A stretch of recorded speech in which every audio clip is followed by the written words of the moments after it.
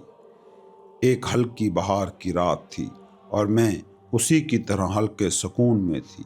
عشاء کی نماز کے بعد کچھ دیر آرام کیا، پھر کچھ تازہ ہوا لینے کے لیے باہر نکلی۔ خانقاہ کے صحن میں اگلے دن کی تیاری شروع تھی۔ دروازے سے میں ایک سایہ بن کر نکل گئی۔ کسی نے نہ دیکھا کہ میں صحن میں اتری، نہ یہ کہ میں باہر نکل گئی۔ کبھی کبھی تنہائی کی رات میں یوں خود کو اکیلا پانا مجھے یوں محسوس ہوتا تھا جیسے میں صرف اپنے خالق کے ساتھ ہوں۔ سر جھکائے آگے بڑھتی رہی۔ کبھی کبھی تنہائی کتنی حسین ہوتی ہے۔ اگر میرے ساتھ کوئی دھیان رکھنے کے لیے درویش ہوتا یا پھر علاؤالدین، میں سکون ڈھونڈنے کی بجائے اس کی اکثر بے مقصد باتیں سننے پر مجبور رہتی، جو بعض اوقات ناقابل برداشت ہو جاتا تھا۔ سچ میں علاؤالدین کا برتاؤ عجیب تھا۔ اس کی نظریں، مجھ سے باتیں، میری طرف رویہ، سب کچھ پہلے جیسا نہیں تھا۔ یوں لگتا تھا جیسے اس کے دل میں کوئی بوجھ تھا، کوئی ایسا دکھ جو صرف مجھ سے کہا جا سکتا تھا، مگر وہ کہنے سے ہچکچا رہا تھا۔ وہ بدل چکا تھا۔ یہ وہ علاؤالدین نہیں تھا جسے میں جانتی تھی۔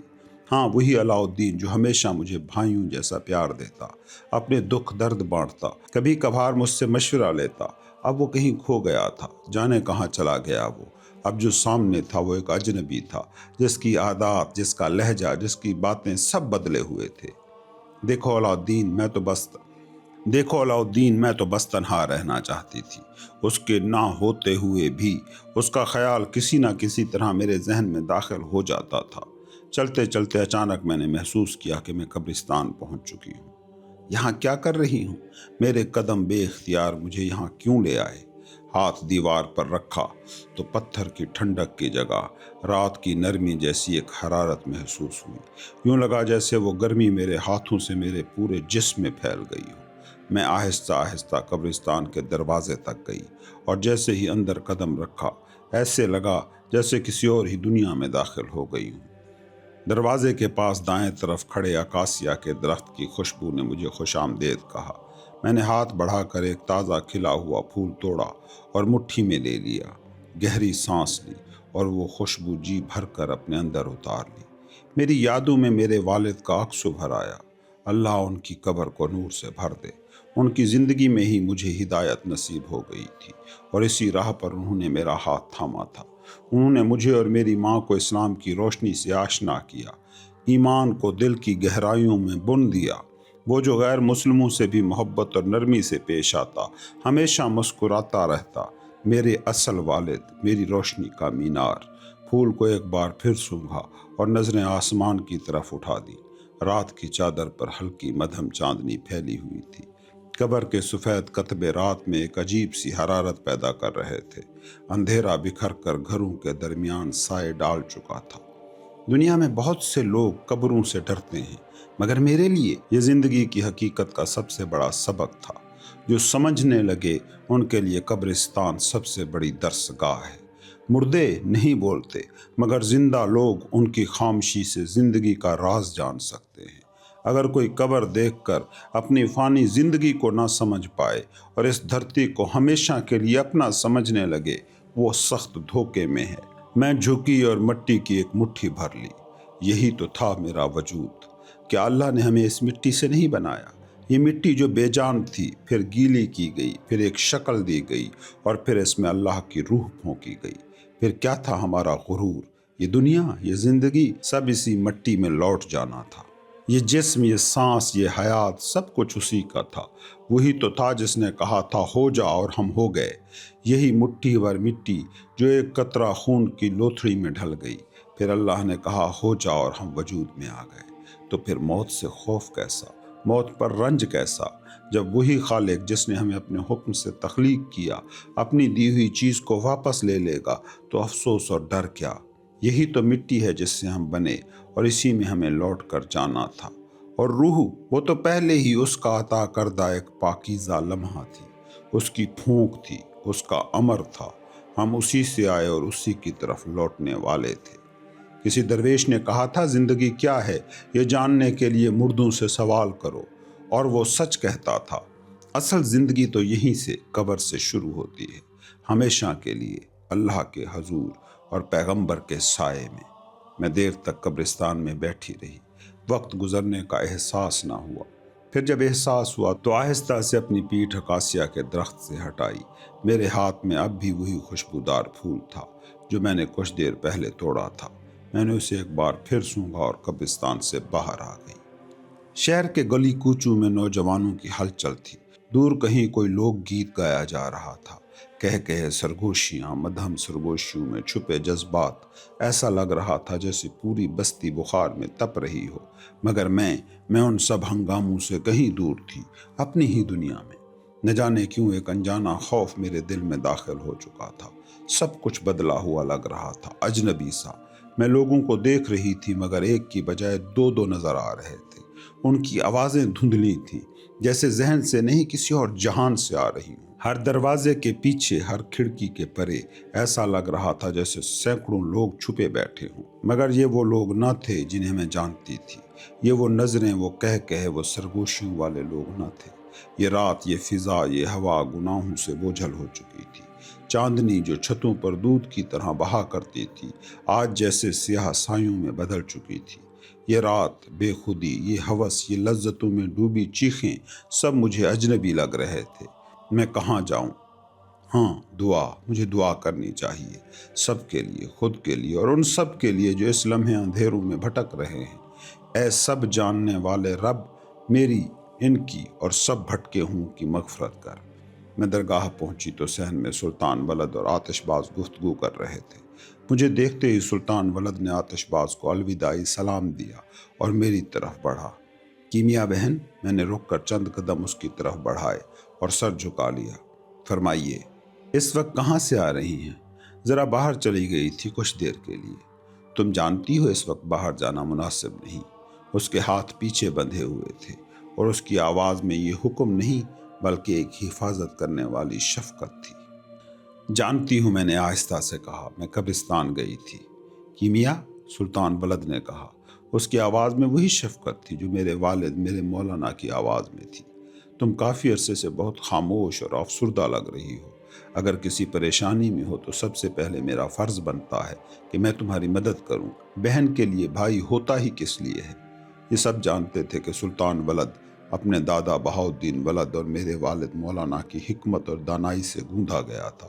اس کی عمر زیادہ نہ تھی، مگر بڑے بڑے درویش بھی اس کے پاس مشورے کے لیے آتے، اس کی رائے طلب کرتے۔ ہرگز نہیں، یہ افسردگی کی بات نہیں، میں وہاں سننے کے لیے جاتی ہوں۔ کسے؟ وہ جو قبروں میں سوئے ہوئے ہیں۔ وہ سمجھ گیا۔ سلطان ولد سے کوئی بات کہنے کے لیے طویل جملے بولنے کی ضرورت نہیں ہوا کرتی تھی۔ یہ جو دنیاوی سفر ہے جسے ہم زندگی کہتے ہیں، آخر میں ہمیں جس مقام پر لے جاتا ہے ہم اسے موت کا سکون کہتے ہیں۔ یہ حقیقت ہم سب کو سب سے بہتر وہی سکھا سکتے ہیں جو اس دنیا کو چھوڑ چکے۔ وہ ہمیں بتاتے ہیں کہ یہ دنیا ایک پل ہے، صرف ایک راہ گزر، جس سے گزر کر ہمیں اپنے اصل مقام تک پہنچنا ہے۔ اور یہ بات تم بھی سمجھنے لگی ہو، یہ دیکھ کر مجھے خوشی ہوتی ہے۔ میں سر جھکا کر مسکرا دی۔ اب میں اپنے کمرے میں جانا چاہتی تھی، اپنا وقت قرآن میں گزارنا چاہتی تھی۔ میرے کمرے میں پہنچتے ہی میرا پہلا کام وضو کرنا تھا۔ پھر میں نے موم بتی جلائی اور اسے کھڑکی کے کنارے رکھ دیا۔ اپنے مقدس صحیفے قرآن کریم کو کھولا۔ آج جو کچھ سوچا اس پر میرے رب کی کتاب نے کیا جواب دیا۔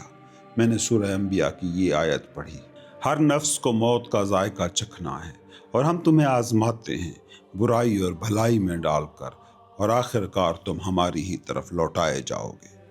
برائی سے بچنا اور بھلائی کی طرف بڑھنا، یہ تو ہمارا اپنا انتخاب تھا۔ ہمیں اسی کی جانب لوٹنا تھا اور اسی کے در پر جانا تھا، تو پھر کیوں نہ ہم ایسے جائیں کہ وہ ہم سے راضی ہو۔ میرے والد نے برسوں پہلے کہا تھا، جب تمہارا حقیقی مالک تمہارے در پر آئے تو سب سے پہلے تمہاری روح پاک ہونی چاہیے۔ اور اب میں قرآن پڑھ رہی تھی اور اس کے ہر لفظ سے میرے دل میں ایک عجیب روشنی بھر رہی تھی۔ ہر حرف، ہر آیت میرے اندر سکون اور وضاحت لے کر آ رہی تھی۔ یہ اللہ کا کلام تھا اور میں اس کی امانت تھی۔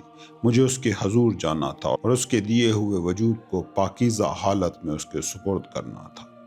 میں غم کا اسیر ہوں، میری شفا تجھ میں ہے اے یار، عشق کے نخلستان میں پانی بھی ایک سراب ہے محبوب، تیری راہ میں جو بھی قدم رکھوں ریت کی سرسراہٹ میں جل اٹھتا ہوں، سلگ جاتا ہوں، اگر میرے عشق کی زکوٰۃ ہے ہر بہنے والا آنسو، تو اے یار بس ایک لمحے کو خاموش رہے، مجھے تجھے خاموشی میں یاد کرنے کا ہنر عطا کر۔ شمس کی جدائی کے غم میں میرا جسم دن بدن کمزور ہوتا گیا، پھر بیماری نے آ گھیرا، خشک کھانسی، شدید سر درد اور ٹھنڈے پسینے۔ بابا نے حکیم بلایا مگر دوا نے اثر نہ کیا، نہ حکیم نے شفا دی، میرا علاج بھی، میرا طبیب بھی تو میری تقدیر کے سورج میں تھا۔ دن بھر بے حال بستر پر لیٹی رہی، بابا فکر مند ہو کر عیادت کے لیے آئے، میرے سرہانے بیٹھے، ہاتھ میرے ماتھے پر رکھا، میری حالت کو دیکھا، میرے ضعف کو دیکھا، میرے درد کو دیکھا، میری لاچارگی کو دیکھا، پھر گہرا سانس لے کر بولے، دل کا درد کسی اور درد کی مانند نہیں، عشق کی بیماری سب بیماریوں سے نرالی ہے، یہ ایک ایسا وسیلہ ہے جو بندے کو رب کے اسرار تک لے جاتی ہے۔ بابا مجھے عشق کے بارے میں بتائیں۔ بابا نے کہا، عشق کو بیان کرنے کے لیے کچھ کہہ سکتا ہوں، مگر جب عشق مجھ پر طاری ہوتا ہے تو کہی ہوئی ہر بات سے حیا آ جاتی ہے۔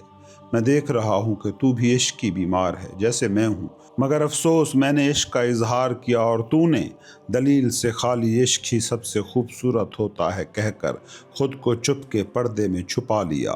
اللہ ہم دونوں کے حال پر رحم کرے۔ بابا سمجھ چکے تھے، انہوں نے میرے دل کو پڑھ لیا تھا۔ بابا روئے تھے، عشق کے لیے روئے تھے۔ شرم سے میں نے رخ دوسری طرف کر لیا۔ بابا نے میری حیا کو سمجھا اور بولے، بیٹی عشق کوئی شرم کی چیز نہیں۔ انہوں نے میرے ماتھے پر بوسہ دیا، آہستہ آہستہ اٹھے، تھکے ہوئے اٹھے۔ یہ شمس کی جدائی کی تھکن تھی، یہ ایک مسافر کی تھکن تھی، یہ اسی راہ پر قربان ہو جانے کی تھکن تھی۔ کمرے سے نکلتے وقت انہوں نے آہستہ سے دعا کی، اے دلوں کے مالک ہم پر اپنی رحمت کو کم نہ فرما، ہمارے مسافر کو ہمیں واپس بھیج، ہمیں شمس کے بغیر نہ کر۔